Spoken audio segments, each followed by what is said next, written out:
Stay home to watch the rain.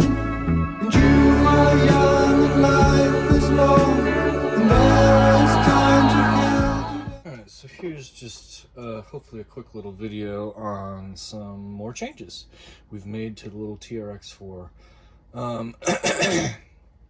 Last time I think I mentioned I've been using those Injora blue silicone inserts in here.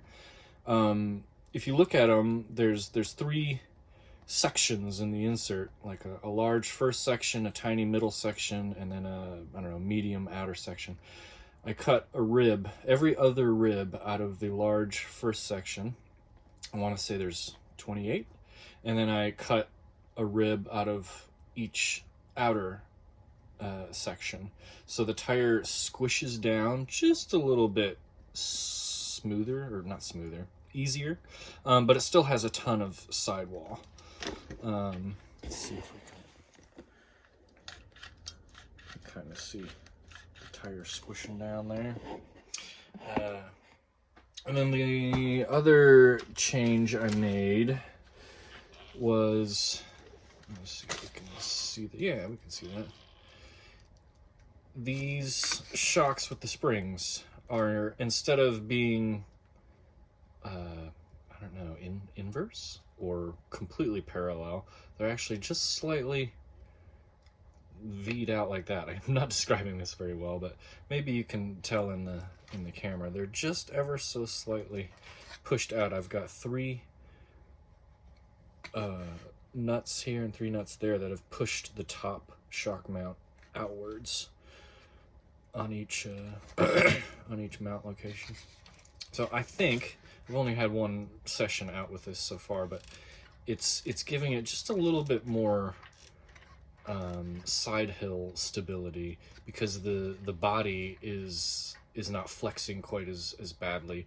The shocks being angled outward, I think, stop the body from rolling so badly. So when you're in like a side hill situation, it's not just gonna fall over as easily. That's at least the theory with that geometry change. And then the only other geometry change I made was to the front and rear axles. You can change the upper and lower link lengths to pivot the axle forward or back, and that changes your pinion angle in here. My pinion angle after I lifted the car was kind of severe, not like 45 degrees, but it wasn't great. So I pivoted the axle by changing these link lengths, and I straightened up this axle just a bit, and I did the same thing on the front. I changed the upper link bar just a hair to pull it back to where everything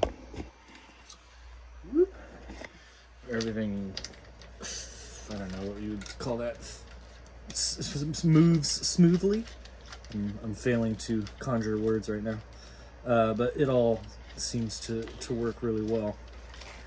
I'm gonna keep using it, testing it, and probably continue to make more changes.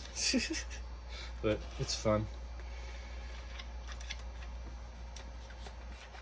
Yeah, the reduction of the insert material really made a difference as to the squishiness of the tire. It's not as soft as the greens, but it's a little less firm than how the blues initially came. So somewhere right in between, which for the weight of this is just about right.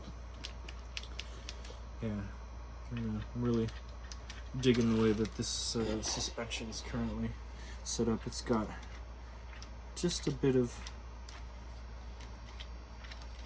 droop. And that's it.